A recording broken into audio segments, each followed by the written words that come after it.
chapter 9.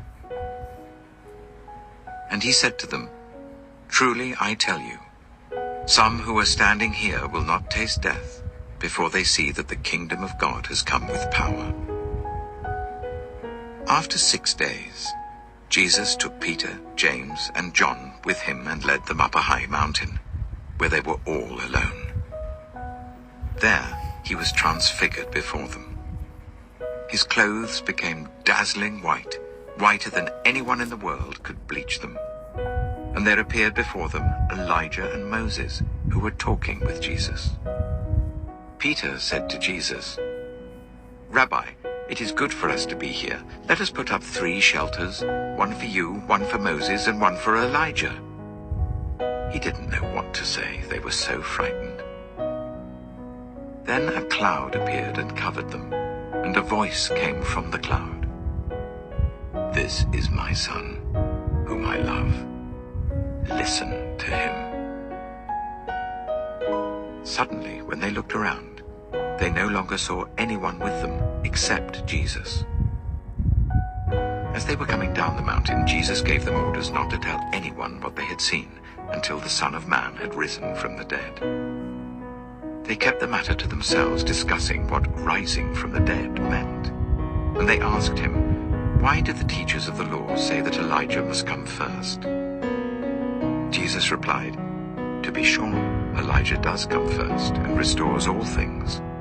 Why then is it written that the Son of Man must suffer much and be rejected? But I tell you, Elijah has come, and they have done to him everything they wished, just as it is written about him." When they came to the other disciples, they saw a large crowd around them and the teachers of the law arguing with them. As soon as all the people saw Jesus, they were overwhelmed with wonder and ran to greet him. "What are you arguing with them about?" he asked. A man in the crowd answered, "Teacher, I brought you my son who is possessed by a spirit that has robbed him of speech. Whenever it seizes him, it throws him to the ground. He foams at the mouth, gnashes his teeth, and becomes rigid. I asked your disciples to drive out the spirit, but they could not." "You unbelieving generation," Jesus replied, "how long shall I stay with you? How long shall I put up with you? Bring the boy to me."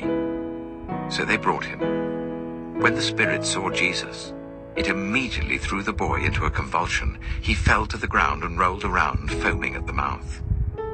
Jesus asked the boy's father, "How long has he been like this?" "From childhood," he answered. "It has often thrown him into fire or water to kill him. But if you can do anything, take pity on us and help us." "If you can," said Jesus. "Everything is possible for one who believes." Immediately the boy's father exclaimed, "I do believe. Help me overcome my unbelief." When Jesus saw that a crowd was running to the scene, he rebuked the impure spirit. "You deaf and mute spirit," he said, "I command you, come out of him and never enter him again." The spirit shrieked, convulsed him violently, and came out. The boy looked so much like a corpse that many said, "He's dead."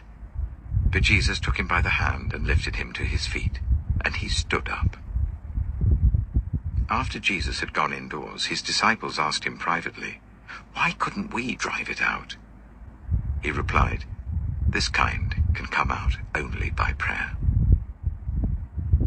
They left that place and passed through Galilee. Jesus did not want anyone to know where they were, because he was teaching his disciples. He said to them, "The Son of Man is going to be delivered into the hands of men. They will kill him, and after 3 days he will rise."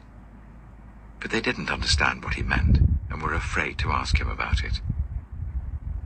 They came to Capernaum. When he was in the house, he asked them, "What were you arguing about on the road?" But they kept quiet because on the way they had argued about who was the greatest.